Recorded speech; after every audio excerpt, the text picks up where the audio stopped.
अंता विधानसभा seat पर उपचुनाव का राजनीतिक पारा चरम पर पहुंच गया है। 11 नवंबर को होने वाले मतदान से महज 4 दिन अब बाकी रह गए और बीजेपी और कांग्रेस ने अपने अपने उम्मीदवारों के लिए पूरी ताकत झोंक दी है।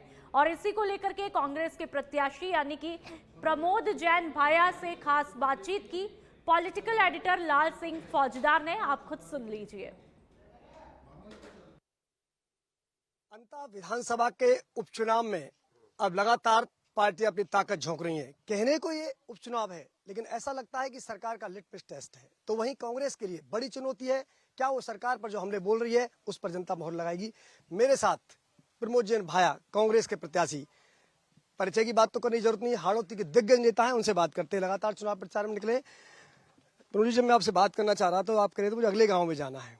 सुबह निकल जाते हो, अल सुबह आप लगातार मेहनत कर रहे हो। जब टिकट आपका डिक्लेयर हुआ था तो लोग कह रहे थे बिल्कुल वन साइडेड जीत है, तो क्या मुकाबला कांटे का हो गया क्या? नहीं, कोई मुकाबला कोई कांटे का नहीं है।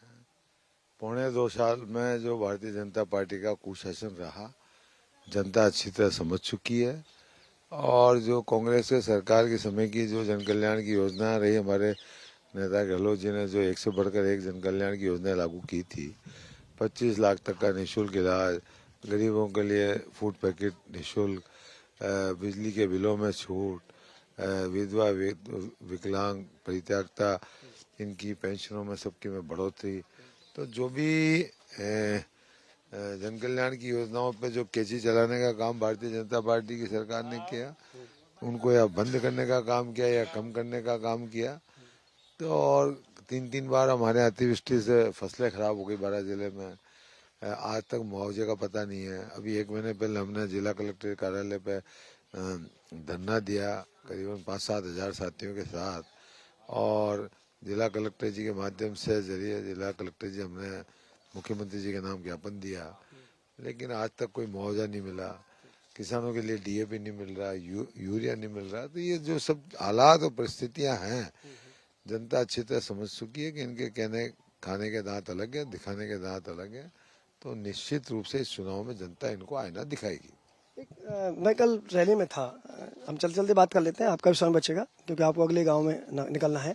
कल मैं रैली में था, मुख्यमंत्री भजनलाल शर्मा, पूर्व सिंह वसुंधरा राजे उसमें थी, तो लगातार कह रहे थे कि हम विकास के नाम पर जनता के बीच जा रहे हैं, हमने विकास के नाम पर वोट मांगे। और सीएम ने पूरा एक खाका भी जनता के सामने रखा कि हमने इतने विकास कार्य कराए। जब राजस्थान में कांग्रेस की सरकार रही, 12 जिले में ऐतिहासिक विकास कार्य हुए। और भारतीय जनता पार्टी की सरकार को 2.25 साल हो गए, वो विकास की बात करते हैं। कल मंच से भी बोला गया कि 12 मांगरोल रोड का काम शीघ्र शुरू कराएंगे। तो अभी चुनाव आ गए तो उनको 12 मांगरोल रोड याद आ गया। 12 मांगरोल रोड कांग्रेस के शासन में स्वीकृत हो चुका था, उसकी एनडीएफ जारी होकर टेंडर लग चुका था। आज 2.25 साल में उनसे काम चालू नहीं हुआ। ये इनकी विकास की गति है। और जो कांग्रेस के शासन के जो स्वीकृत कार्य थे 12 जिले में, या तो उनको इन्होंने अभी तक कई को चालू नहीं किया, कोई चालू थे तो उनको कछुआ चाल कर दिया, कई को बंद पड़े हुए हैं। तो वो कौन से विकास की बात करते हैं? वो खाली आप कह रहे हैं कि उन्होंने आंकड़े बताए, वो मेरे हिसाब से तो आंकड़े सब तथ्यहीन है। वो कहते हैं 5 साल बनाम 2 साल। विकास की अगर बात करें तो सीएम साहब लगातार कई मंचों से कह चुके हैं, हालांकि आपके पूर्व सीएम गहलोत ने इसका खंडन भी किया है। वो कह रहे हैं 5 साल बनाम 2 साल के अब विकास के आंकड़ों पर आ जाइए, हम भारी पड़ेंगे। बिल्कुल, ये जो उनका जो कहना है बिल्कुल 100% असत्य है। आंकड़े इस चीज के गवाह हैं। मौके पे काम विकास के जो कार्य हैं वो इस चीज के गवाह हैं।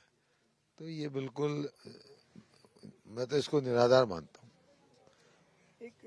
या तो उनको अधिकारियों ने गुमराह किया, आंकड़ों के जाल में फंसा के, या तो अधिकारियों ने उनसे गलत स्टेटमेंट दिलवाया।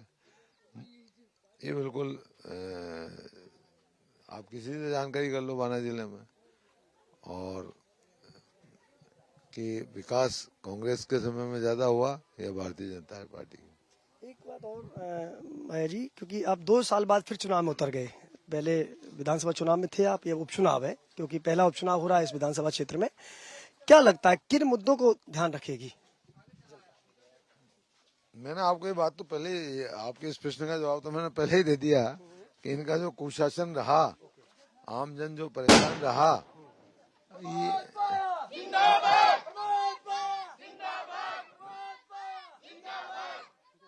उसका जवाब जनता उनको देगी। आप खुद क्या वादा कर रहे हैं, मतलब आप क्या कह रहे हैं? वो तो ठीक है कि 2 साल में उन्होंने जो किया उसका आप रखेंगे कि उन्होंने वादे पूरे नहीं किए। आप खुद जा रहे हैं, आप क्या कह रहे हैं? मैं जीतने के बाद मेरी पहली प्राथमिकता होगी किसानों को जो अतिवृष्टि से 3-3 बार फसलें का जो नुकसान हुआ है उसका उनको मुआवजा दिलवाने की। पहली प्राथमिकता होगी किसानों को डीएपी यूरिया उपलब्ध कराने की। और क्योंकि हमारा जिला कृषि प्रधान जिला है, कांग्रेस के शासन में 2013 में जो परमानेंट स्वीकृत हुई उसके काम को गति दिलवाने की। साथ ही पार्वती कैनाल जो स्टेट टाइम की थी, पिछली हमारी सरकार में 250 करोड़ रुपए उस पर स्वीकृत हुए, उस कार्य को गति दिलाने की। आपके तुलसा लिफ्ट जिसपे 125 करोड़ रुपए स्वीकृत हुए, अंतर विधानसभा में ही है, उसको गति दिलाने की। आपके खरगड़ा लिफ्ट, मानपुर लिफ्ट जो कांग्रेस के समय स्वीकृत हुई, अभी तक ये कार्य पूरे नहीं किए गए। राजनीतिक द्वेषतावश माने या जनता के प्रति जो उनका नजरिया है उसकी वजह से डिले माने। तो ये जो स्वीकृत शुदा कार्य हैं, इन कामों को गति दिलाना ताकि किसानों को राहत मिल सके, ये मेरी पहली प्राथमिकता होगी। विकास के लिए आप तैयार हैं किसी मंच पे बहस करने के लिए, अगर विकास के मुद्दे पर नेता आपके सामने आते हैं बीजेपी के? बिल्कुल।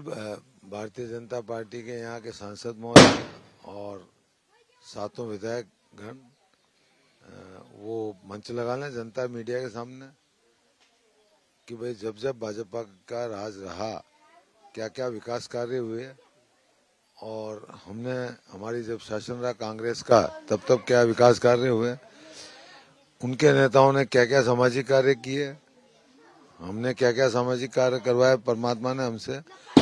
वो धर्म की बात करते हैं तो उनने क्या क्या धर्म के काम किए बाना जिले में, हमसे परमात्मा ने क्या क्या धर्म के काम कराए। बिल्कुल वो मैं बहस करने को तैयार हूँ। एक बात और जो सुनने को आ रहा है कि लगातार ये चीज तस्वीर जो सामने आ रही है, क्या लगता है कि इस चुनाव में जातिवाद का भी नारा लगाया जा रहा है, लोगों को जाति के नाम पर भी प्रयास किए जा रहे हैं कि वोटों की लामबंद किया जाए, तो और कुल मिला के एक और जो तथ्य सामने आ रहा है भाई निर्दलीय जो लड़ रहा है वो आपको नुकसान पहुंचा रहा है, ये क्या कहना है इनको? देखो, निर्दलीय की कहानी तो डॉक्टर किरोड़ी लाल जी मीणा साहब की आपने वीडियो सुनी होगी। उनने कहा कि भाई इनको उनियारा में भी हमारे भारतीय जनता पार्टी के नेताओं ने इनको लड़ाया था, तो वो तो बीजेपी का टूल बन के चुनाव लड़ रहे हैं, वहाँ भी टूल बन के चुनाव लड़े हैं, यहाँ भी वही स्थिति है। तो मैं उस चीज को कोई ज्यादा गंभीरता से नहीं लेता हूँ।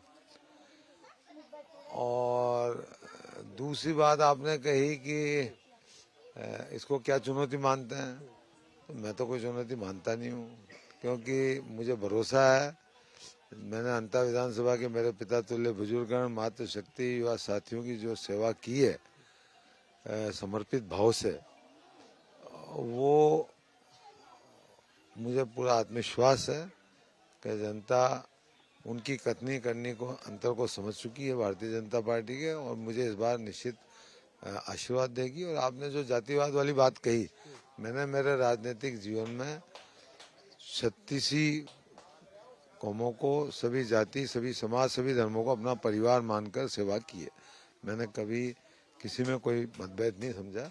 मुझे तो आज भी सभी जाति, सभी समाज का सबका समर्थन मिल रहा है, और मुझे भरोसा है पूरा कि अंतर विधानसभा क्षेत्र की जनता मुझे विजय श्री का आशीर्वाद देगी। कल एक बात और कही थी कि कांग्रेस एकजुट नहीं है, उन्होंने तो कल एकजुटता दिखा दी क्योंकि सीएम भी साथ थे, पूर्व सीएम भी साथ थे, और वो आप पर आरोप लगाए कि कांग्रेस एकजुट नहीं है।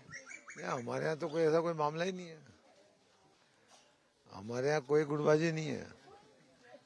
और आपने देखा होगा कि मैंने नामांकन भरा तो हमारे तो तमाम वरिष्ठ नेता मुझे आशीर्वाद देने के लिए और मुझे संबल देने के लिए सब एक मंच पे थे।